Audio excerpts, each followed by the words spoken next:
Both are being detained under the country's Terrorism Act laws. On Friday morning, a train carriage was engulfed in flames, triggering a stampede of commuters. Officials said it could have been much worse if the homemade bomb had detonated as intended.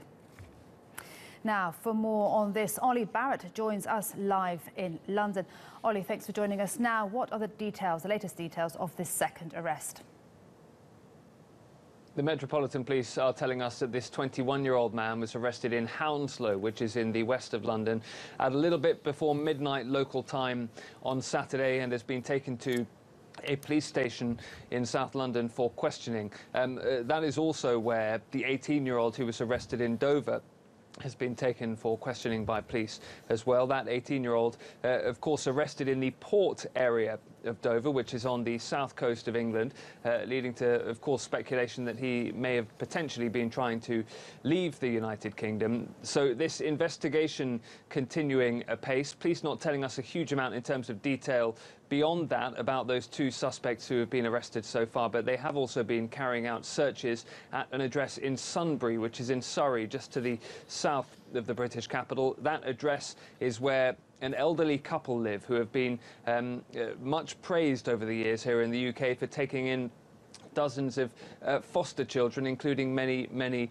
child refugees. So, as I say, the investigation continuing apace. It has hundreds of police officers on it. There is a lot more for them to do, clearly, and police continue to describe this as an ongoing investigation, but 2 arrests have now been made. And Olly, what does the progress in the investigation mean for the terror threat level in the UK?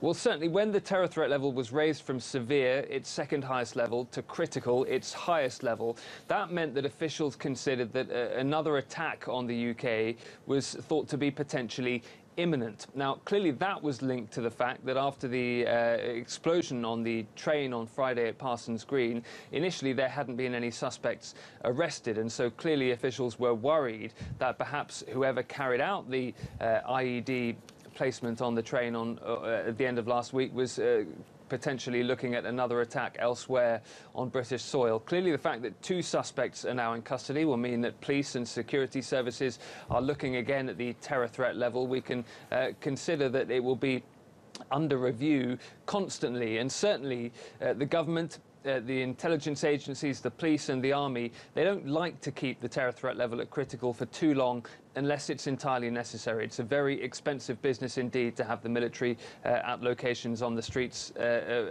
parts of London, for example. It's very expensive for the police to have to boost their armed resources and their patrolling as well. So certainly the terror threat level will remain under constant review. For now, it's still at critical.